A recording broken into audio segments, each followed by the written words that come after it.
Hi, this is Vince Stambris with Helix Water District's Water Conservation Department. Today, I'm going to show you how to replace an irrigation valve. Irrigation valves are one of the most common types of outdoor leaks, and they are not too difficult to replace. Irrigation valves turn on and off each zone in your sprinklers. There are two places where a valve will leak, either out of the valve itself or out of the lowest emitter in that zone.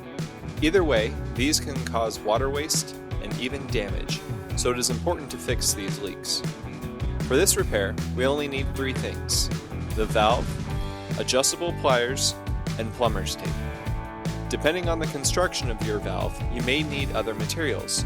This valve is above ground, on a coupling connection, so there is not any sawing, cutting, or gluing required. To get started, we'll shut the water off at the water meter. Next, we'll bleed the pressure from these lines. Once the pressure is drained, we'll use the adjustable pliers to loosen any fittings that we cannot unscrew by hand. We'll want to disconnect the valve wires, and remember which wires you used so that you can rewire the new valve. Since this is a threaded valve, we can reuse the pipe and fittings. Remove the old plumber's tape,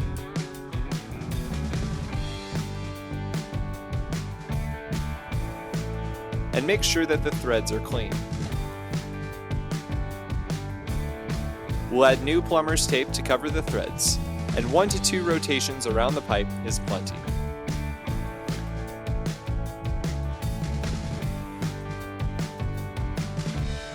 Now screw in the pipe fittings.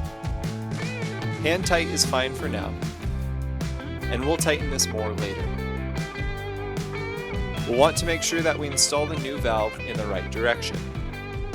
Look for the arrow on the valve. The arrow should point in the downstream direction and away from the side that supplies the water. Hand tighten the couplings, then tighten with pliers. The threads may come loose, so be sure to tighten these with pliers too.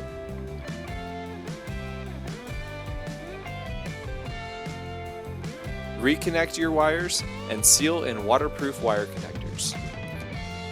Go to your water meter and turn your water on slowly. Finally, test your zone from your irrigation controller to make sure that your connection works. For more projects and tips, please visit hwd.com/DIY.